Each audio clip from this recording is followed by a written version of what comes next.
کله حکومت مو د کومې بګور یا کومه علاقې مو ته کومې طریقې مو ته خېل ده موږ دوه ټوله فارمیلیټي په خپل ځم ته پرا کړی ده کله کدو ویلی چې زه تاسو راشه دغه ځای ته مو سرچ اپریشن کوو مو سره خپل کسان شامل سره خپل لوس ورکړي سره په کور مو وګرځولو چې ته کې د سینې د شي واحد په منځره کې مو سره دانه منه هیلپ کړه ده هغه نه علاوه بیا چې کله راوړل ولې چې تاسو په خې طریقې سره تاسو سره کوم د چوټه موټه وډوکا هتیار څه ده مو سره هتیار چی ته دي اول په موږ کې زين ټول کا زراوان کې ورکې 15 लाख شن کو به بنه کې برابر 150 کورو کې لاش شن کو به نشي مو په شن کو به اتیور مو دې څه کو ویلي چې مو ته زورات نشته نو مونږ د دهشتګرد نه مو چا سره بدایشت نه دښمنه شته نه مو دا کاتی کو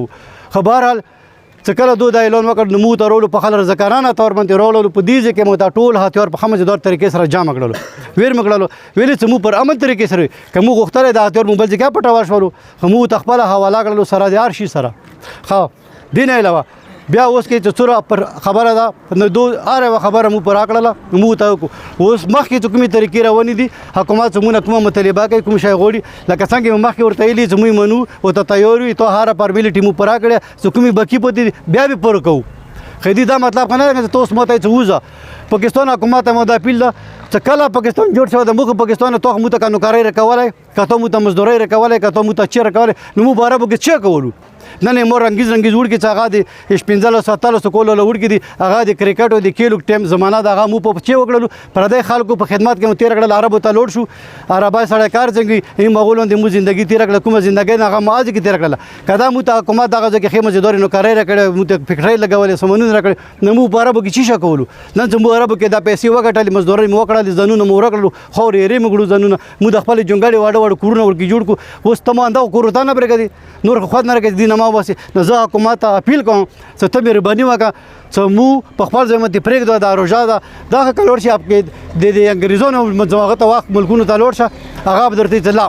دا د مسلمانو یوه مقدس مهینه ده روژه ده دې کې هغوی درته څه نه یي خیور واحد یو ملک ده چې هغه نه روژې ته سترګې غړي نه شیش ته سترګې چې دا رمضان ده د خلکو کوم ته نسی ټیک ده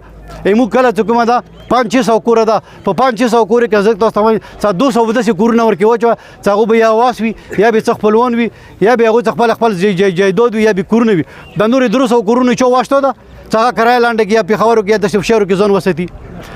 نشته که نه نو موږ غریبان یو زه تاسو ته اپیل کوم تاسو په وساتت سره حکومت ته چې موږ د خپلې غریبانۍ کې پرېږدی موږ دوره وخت نشته ده چې موږ لوړ شو پېښور کې ځان ته ځایونه ونیسو او هغه ځای کې موږ خپل کاروبارونه روان کړو موږ ځان وساتو موږ به کرایه لنډو که ګیس بل لنډ کړو که ځان ته کرایه کور کرایه لنډې کړو که بجلۍ بل لنډ کړو که موږ ځان ته خرچې وچو د موږ خو دغه 50 60 1 لک روپۍ میاشتې لګېږي د موږ 15000 آمدن نشته ده تاسو په دغه حکومت ته زه د اپیل کوم چې موږ ته آمدن نشته ده مهرباني وکړه چې موږ سره کومه کاروایي راخاصه ده دا نمونه کاروایي دا د قابل برداشت نه ده موږ مهرباني وکړه چې موږ مخکې ته څه خبرې دي مو پراکړي ان شاء الله اوس به موږ په خپل خبرونه غړي ګونه خته موږ سره عدالت او انصاف نه کار وکړو